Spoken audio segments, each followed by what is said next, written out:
Leviticus chapter 9.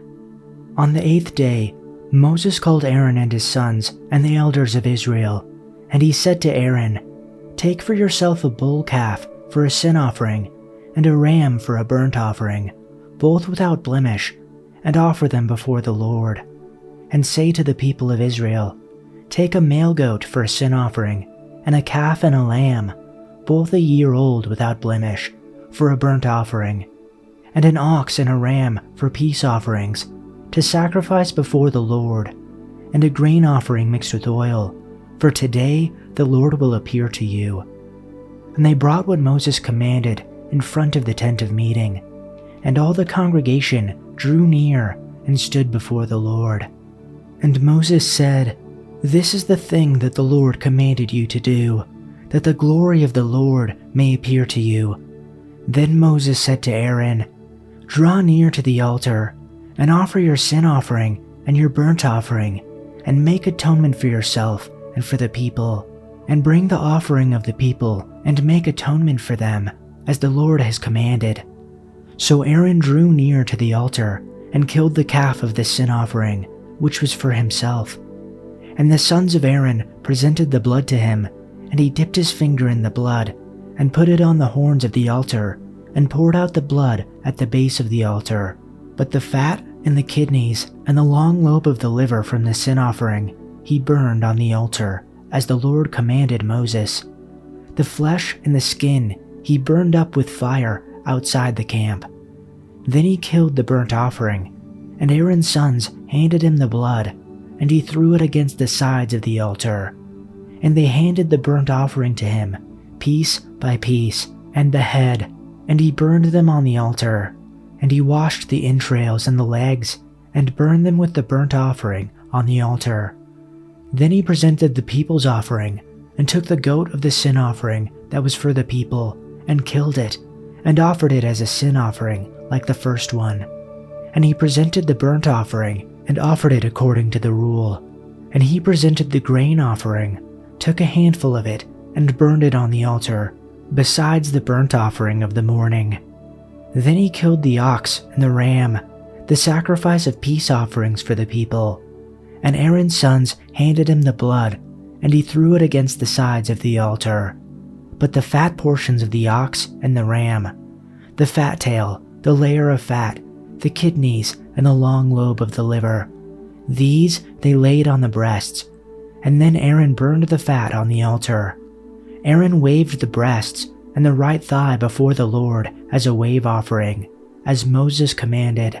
Then Aaron lifted his hands toward the people and blessed them, and having sacrificed the sin offering, the burnt offering, and the fellowship offering, he stepped down. Moses and Aaron then went into the tent of meeting. When they came out, they blessed the people, and the glory of the Lord appeared to all the people.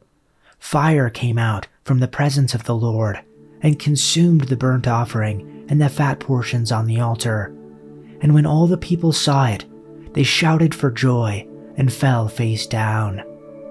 Chapter 10.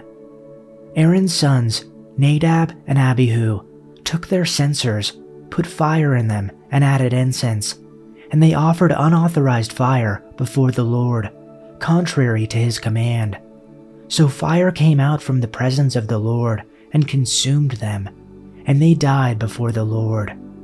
Moses then said to Aaron, "This is what the Lord spoke of when he said, 'Among those who approach me, I will be proved holy. In the sight of all people, I will be honored.'" Aaron remained silent. Moses summoned Mishael and Elzaphan, sons of Aaron's uncle Uzziel, and said to them, "Come here, carry your cousins outside the camp, away from the front of the sanctuary." So they came and carried them, still in their tunics, outside the camp, as Moses ordered. Then Moses said to Aaron and his sons Eleazar and Ithamar, "Do not let your hair become unkempt, and do not tear your clothes, or you will die, and the Lord will be angry with the whole community. But your relatives, all the Israelites, may mourn for those the Lord has destroyed by fire. Do not leave the entrance of the tent of meeting, or you will die, because the Lord's anointing oil is on you." So they did as Moses said. The Lord then spoke to Aaron, saying, "Do not drink wine or strong drink, neither you nor your sons with you, when you come into the tent of meeting, so that you do not die. It is a permanent statute throughout your generations, and to make a distinction between the holy and the profane, and between the unclean and the clean, and so as to teach the sons of Israel all the statutes which the Lord has spoken to them through Moses." Then Moses spoke to Aaron and to his surviving sons, Eleazar and Ithamar, "Take the grain offering that is left over from the Lord's offerings by fire, and eat it as unleavened bread beside the altar, for it is most holy. You shall eat it in a holy place, because it is your allotted portion, and your son's allotted portion from the Lord's offerings by fire, for so I have been commanded. The breast of the wave offering, however, and the thigh of the offering, you may eat in a clean place, you and your sons and your daughters with you, for they have been given as your allotted portion, and your son's allotted portion from the sacrifices of the peace offerings of the sons of Israel. They shall bring the thigh offered by lifting up, and the breast offered by waving, along with the offerings by fire of the portions of fat, to present as a wave offering before the Lord. So it shall be a thing perpetually due you and your sons with you, just as the Lord has commanded." But Moses searched carefully for the goat of the sin offering, and behold, it had been burned. So he was angry with Aaron's surviving sons, Eleazar and Ithamar, saying, "Why did you not eat the sin offering at the holy place? For it is most holy. And he gave it to you to take away the guilt of the congregation, to make atonement for them before the Lord. Behold, since its blood had not been brought inside into the sanctuary, you certainly should have eaten it in the sanctuary, just as I commanded."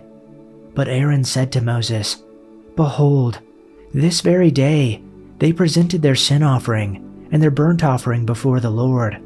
When things like these happened to me, if I had eaten a sin offering today, would it have been good in the sight of the Lord?" When Moses heard that, it was good in his sight. Chapter 11. The Lord spoke again to Moses and to Aaron, saying to them, "Speak to the sons of Israel, saying, These are the creatures which you may eat from all the animals that are on the earth. Whatever has a divided hoof, showing split hoofs, and chews the cud among the animals, that you may eat. Nevertheless, you are not to eat of these among those which chew the cud, or among those which have a divided hoof, the camel, for though it chews the cud, it does not have a divided hoof. It is unclean to you. Likewise, the rock hyrax, for though it chews the cud, it does not have a divided hoof. It is unclean to you. The rabbit also, for though it chews cud, it does not have a divided hoof. It is unclean to you. And the pig, for though it has a divided hoof, and so it shows a split hoof, it does not chew cud. It is unclean to you. You shall not eat any of their flesh, nor touch their carcasses. They are unclean to you. These you may eat of whatever is in the water. Everything that has fins and scales, in the water, in the seas, or in the rivers, you may eat.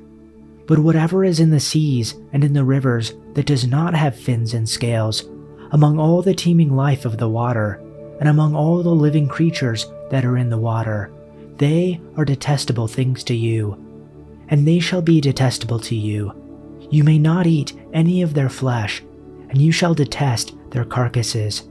Whatever in the water does not have fins and scales is detestable to you. Moreover, these you shall detest among the birds.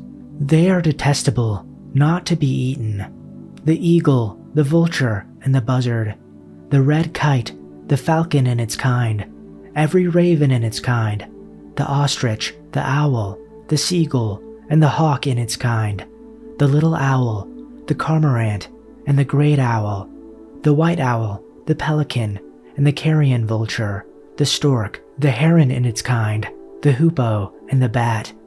All the winged insects that walk on all fours are detestable to you, yet these you may eat among all the winged insects that walk on all fours, those which have jointed legs above their feet with which to jump on the earth. These of them you may eat, the locust in its kinds, the devastating locust in its kinds, the cricket in its kinds, and the grasshopper in its kinds. But all other winged insects which are four-footed are detestable to you. By these, moreover, you will be made unclean. Whoever touches their carcasses becomes unclean until evening, and whoever picks up any of their carcasses shall wash his clothes and be unclean until evening. As for all the animals which have a divided hoof, but do not show a split hoof, or do not chew the cud, they are unclean to you. Whoever touches them becomes unclean. Also, whatever walks on its paws, among all creatures that walk on all fours, are unclean to you. Whoever touches their carcasses becomes unclean until evening, and the one who picks up their carcasses shall wash his clothes and be unclean until evening.